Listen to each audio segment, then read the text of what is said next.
What is going on, guys? Welcome back to the channel. In today's video, I'm basically going to be talking about what keeps me going in this journey and why you shouldn't quit. Now, as we all know, if you guys watched my previous videos, I've been wholesaling or trying to wholesale for the past 5 months. I've been going at it for 5 months, which is a pretty lengthy. I mean, it's not super long, but when you're thinking about it short term wise, it is kind of a long time. It's almost half a year of trying to wholesale with no return, of a lot of money and a lot of time invested with absolutely no return whatsoever. It does get very frustrating, and like I've said in previous videos, there's definitely been times where I've wanted to quit.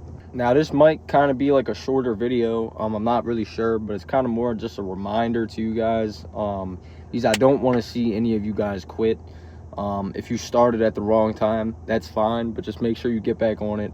Like I said in the last couple videos, if you don't have the money built up to invest, make sure you're building that and then get started again. Don't just fully quit. Even if it's not real estate, if you're doing something else, just keep going at it, man. Don't start jumping around to different things. Just pick one thing, master that, and just be a beast at it, because you will if you keep going.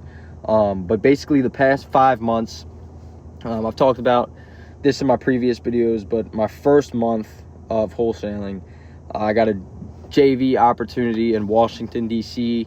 I went to go look at the property. I walked the property with a buyer. He was interested. He was going to go run numbers with his partner after we walked it. It's actually a pretty funny story. I ended up having to go grab lunch with him and stuff because the lockbox code wasn't working. So we had to wait for the other wholesaler to come and change the lockbox and this and that. So I ended up having to take him out to lunch, and we were in D.C. all day just waiting to walk this property. And that same night, it was one of the first dates I've ever had with my girlfriend. And I went out to medieval times with her family, and I got a text. I'm just sitting there watching the Knights beat each other up and shit. I checked my phone. He's like, yeah, we sold to another buyer, and it's no longer available. Pretty frustrating, but that's just something you need to be prepared for in this business, because it does happen. I promise you, like, deals fall through so much more than you'd expect. You need to be prepared for that, and don't get down on yourself because of it. It happens to us all. Even if you make a mistake, we all drop the ball. It's okay. It's normal. So yeah, and then after that, I basically I had a couple other deals I was looking at, like seller finance, things like that, for sale by owners. Those didn't really go anywhere, but they were kind of leads that I were evaluating after that. I thought they were going to go somewhere, but they didn't. So I was looking at those for a while, and then a couple months later, I met these two guys that had a big rental portfolio that they were kind of trying to dump off, since I think they were actually trying to like pivot over to wholesaling, and that's why they were trying to start dispoing off a lot of their rental portfolio. And a couple of those deals were getting brought to me, and I was looking them over. One of them I had interest in, so I went and I looked at that too.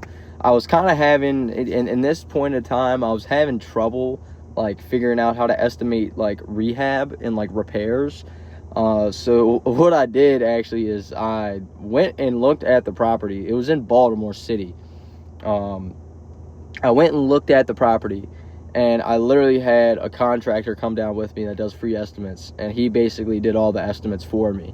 And I took his numbers and put it all into a big thing, and I was about to get the property under contract. I was probably going to get it under contract for something overpriced, since I still didn't fully know what I was doing yet. But it was tenant occupied, and they like could not get the tenant out of the property. Like that was what became the entire problem with that. And then they basically like it took weeks and weeks and weeks with these people to like give me updates on this tenant and how they were getting them out. And after wasting weeks of trying to figure out what was going on, they finally gave me a phone call, and they're telling me like, yeah, it's going to take like another probably 60 days, if not more, to get these people evicted. So in the meantime, I'm already pissed after he says that. I'm like, dude, come on. Like, I just wasted so much time looking at this deal and trying to get it sold and try to see if anyone's interested in it. And they're like, in the meantime, we have other deals that you can look at that we can fully move forward on 100% confidently right now. So I started looking at those, and there's this one nightmare deal that I went through. Wilkins Avenue in Baltimore City. This is why I don't mess with Baltimore City anymore. I don't want anything to do with it. There's too much bad area down there. It's just the crime rates are terrible. It's just I can't mess with it because. So I was looking at this property. I went and looked at it. I got it under contract. Eventually, so look. Actually, play the video. I'm gonna show you guys what I was going through. Contract on Monday, and today is Monday. I hit them up this morning. We were talking this morning, and they hit me with one more thing they needed changed in the contract. I went in there, I changed it, and before I even changed it, I was like, "Are you guys for goddamn sure? Is this the last thing that I'm like? Is this the last thing I'm gonna have to change in the contract? Is there anything else you need me to do before I send this for the last time? Because I'm getting tired." Woke up this morning, got a phone call from him eventually at damn near noon, not even in the morning. And he basically told me that he feels bad for the tenants. 28th, last day of February, going into March tomorrow. It's 4:01 p.m. This fucking rental, my man. So yeah, that's kind of what was happening. They would not sign the contract. It took weeks and weeks and weeks after us agreeing on price, agreeing on terms. Like it was crazy. It took weeks for them to sign this contract, and it was just. I didn't feel like it would be very difficult to deal with them because I know some sellers can be difficult, but these guys were investors themselves, so I didn't. I feel like they'd be a lot more understanding and a lot more, I hope what I'm saying makes sense. But I didn't think I was going to have that hard of a time with them. It was crazy. And then I finally got it under contract. And then I realized after showing it to a few buyers, I marketed it to my entire network. And I know this guy, Alan. He's kind of the head of the monthly meetings I go to, the public meetups. He kind of owns the whole organization, puts everything together, and I gave him a phone call to see if he could help me out on it, because none of my buyers were interested. Everybody was telling me it was in a not so safe area. So I called up Alan. And I was like, "Hey man, what is wrong with this property? It's clearly in a bad area, but what else would this make people not want to buy it? What is wrong with it?"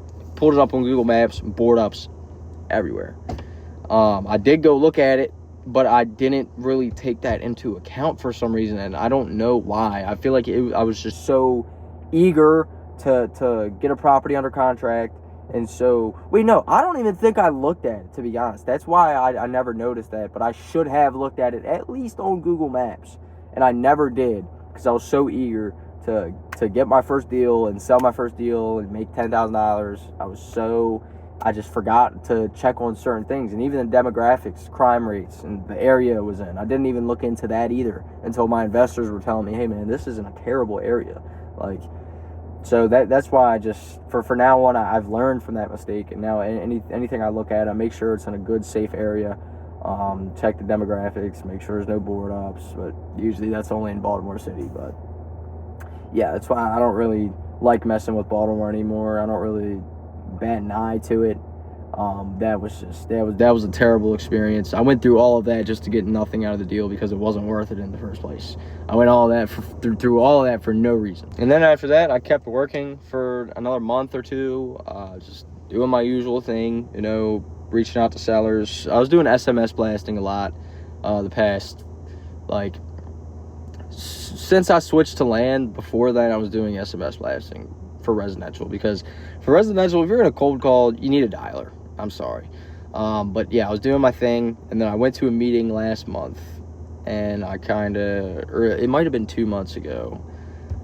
I think it was 2 months ago, and it kind of just made me realize, I literally was sitting there in that meeting, listening to what everybody was saying, listening to people say, how many offers they sent out today, and Alan's at the head of the board talking about, yeah, just make offers, make offers, make offers. You should be making offers every single day.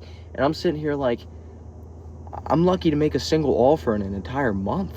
or like 2 or 3 offers in a month. Like, what are these guys talking about? How are they doing this? And so I kind of just made a trip to the bathroom, sat in the bathroom for probably like 10 to 15 minutes, just overthinking my brains out. And I'm just sitting there thinking, like, I haven't been doing this right for the past 4 months. Like, I've been doing this wrong, all wrong. And that's exactly when I realized that I was having a capital problem. And I wasn't putting out enough volume to be getting motivated sellers and to be closing deals. And that's when, as soon as I realized that, that's when I switched over to land, pretty much. And since then, I've been doing land, and I don't use a dialer, but I cold call manually. And I can't even really say I cold call yet, because I've only been through 1 land list, and on my 20th phone call, manually, motivation. And then that's where that Texas deal came in that I was looking at in the last video. Update on that, by the way, nothing happened. It's not a... What did I say in the last video? Because I know in the last video, I knew it was zoned commercially.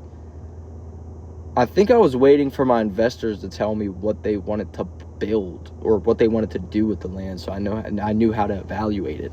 And it's actually a funny story, because I literally could not get these answers out of them. I think I need to start vetting my investors a little bit better, because come on, man, like, you need to answer the phone if we're gonna be doing business together. I literally cannot get that answer out of them, so I just moved on from it.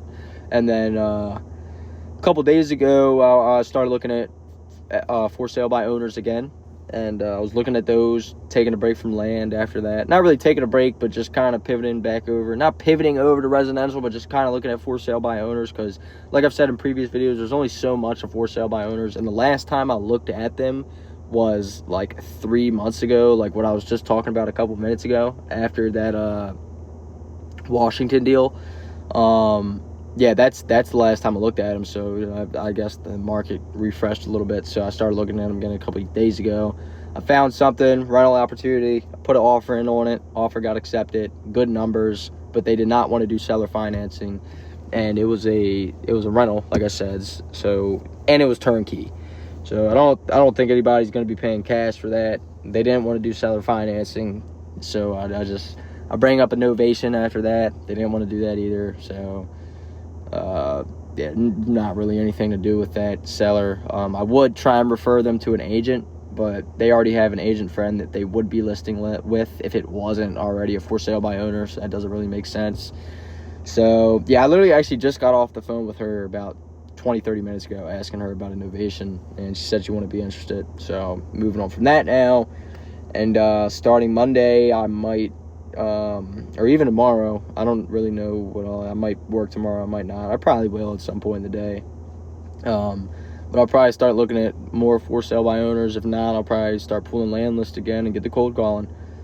So yeah, that's pretty much a recap of what I've went through the past 5 months. No deal at all.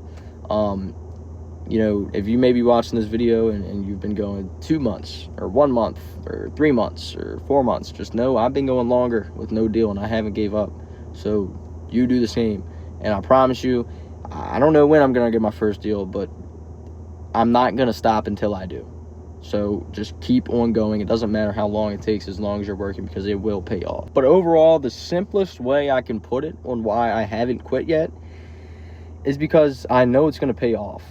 And that's what you should know as well. Like I just said, I know it's going to pay off. And even if it somehow doesn't,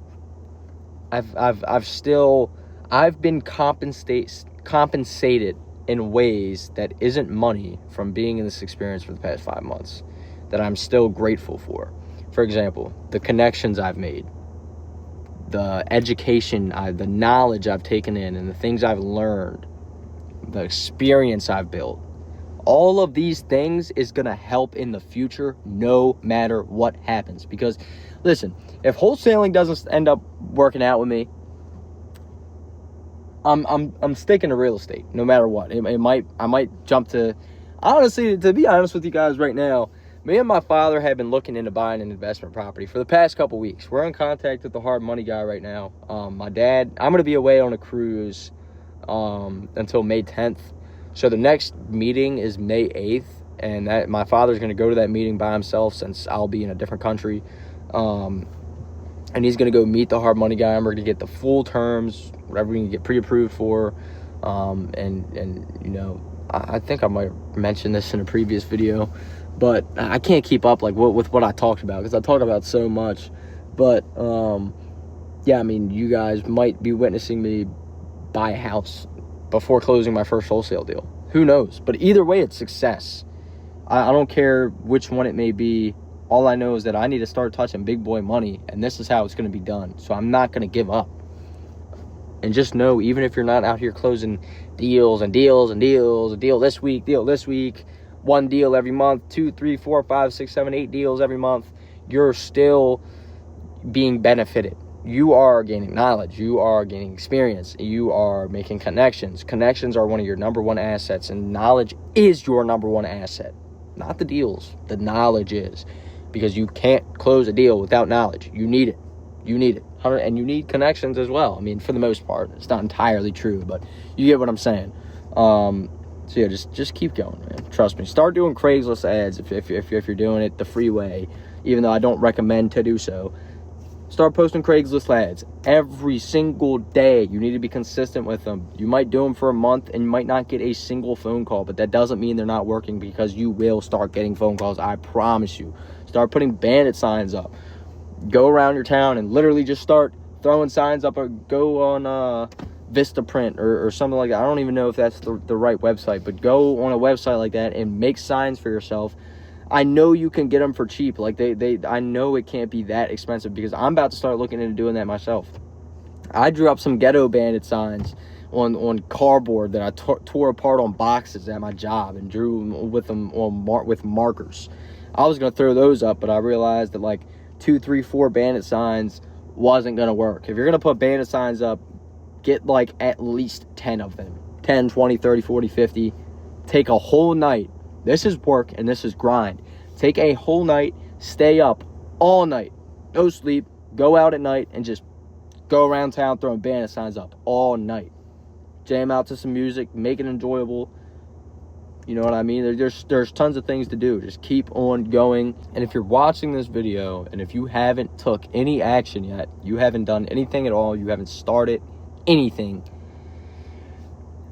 like I always say, if you have a good amount of money to invest into this business and you are prepared to do so, there's no reason why you shouldn't be taking action right now. Start.